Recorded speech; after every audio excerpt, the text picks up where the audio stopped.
Welcome everybody to our introductory video on Neverwinter Nights 2. I thought we'd start things off by taking a look at the character creation system. I have Mask of the Betrayer, as you can see here, installed. I don't think it adds any... We're going to do the official campaign here. I don't think it adds any classes or any new options or anything like that to the base game. Of course, if you're buying this game nowadays anyway, you're probably getting some kind of bundle deal that has Mask of the Betrayer installed or included anyway, so you're probably gonna have it regardless. This is based on D&D 3rd edition, and it's got basically all of the gallery of usual suspects you'd expect to see: dwarf, elf, half-elf, human, half-orc. They also included these plain-touched guys we'll take a quick look at. Azamar is like half angel, tiefling, half devil, and then there's one from each element. So I thought those were kind of a cool addition. Just and then it basically has kind of the usual stuff you'd expect for a character creation system to be considered pretty good or kind of good. You can adjust your height. Doesn't show up. There it goes. I guess because I had it transfixed on space. This is kind of like weight, girth. I know it's kind of thickness, but I usually don't fool with that one too much because it kind of makes them look, I think, a little bit stretched. And you can pick your face, hair,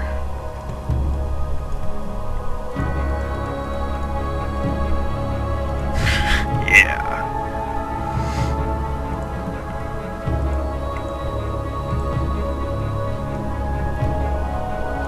You can colorize everything.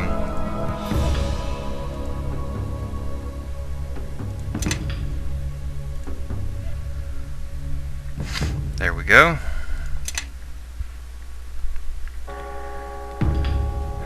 And then it's got the usual list of D&D classes: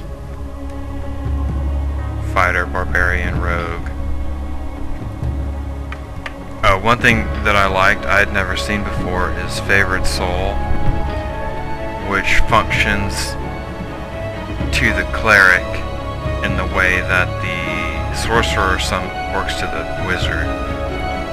So you get more spells per day, and you don't have to memorize them ahead of time, but you know fewer. And then also, Spirit Shaman is the same thing for Druid.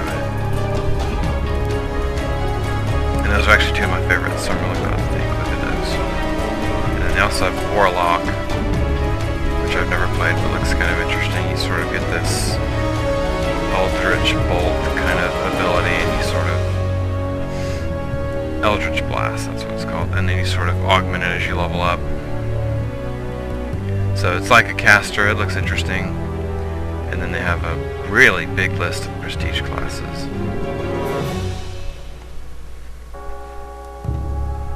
And then of course the all-important thing, alignment, is the attributes. Here we go. 32 points. You're not rolling. If we have any Baldur's Gate veterans on here, I'm sure y'all remember, man, you could spend an hour rolling up your attributes, trying to get a good roll, trying to get a couple 18s. So this is all point based, and the higher you go, I think starting at 14, they start to cost extra. 2 points, 2 points, and then 3 points, 3 points.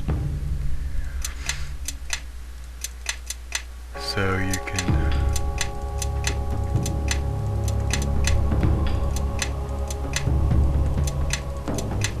looks like you can probably get almost to 14. I guess there's a 13 in everybody, which is a pretty common D&D. You can't get 14. Almost. That's a lot of points to have. So there you go. Then they have these cool things called backgrounds based on the attributes you chose. You get certain bonuses and you suffer certain penalties based on which one you take. It's a pretty big list too, so I can't really go into them because this is just an example.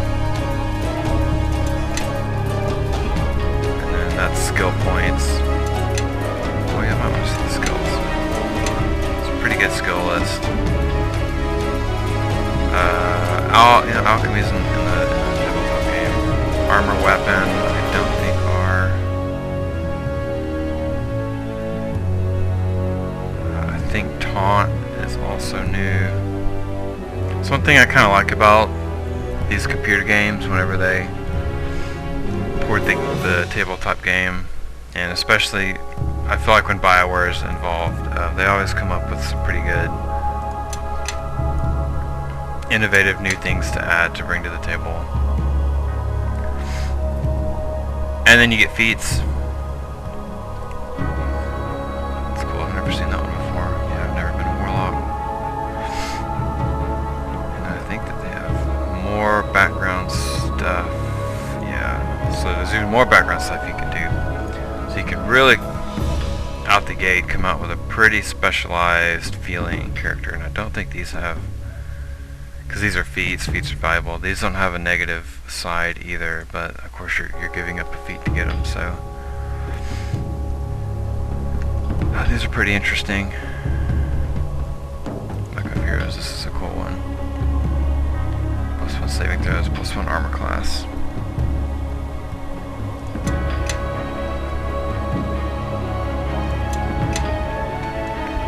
Spells.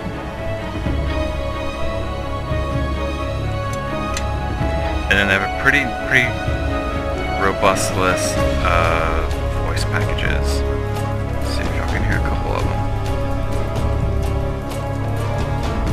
To your weapons, and don't let up! Attack! Let's have at it! This is funny. Attack!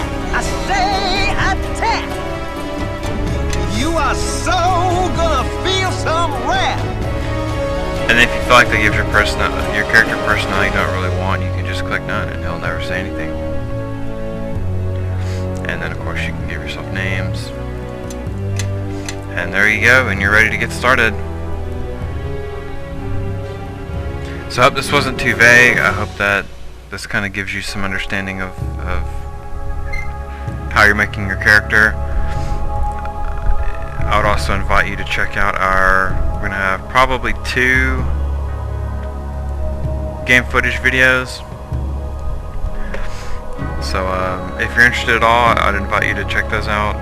As always, if you like the content, please subscribe. And for Game Axiom, this is Jonathan.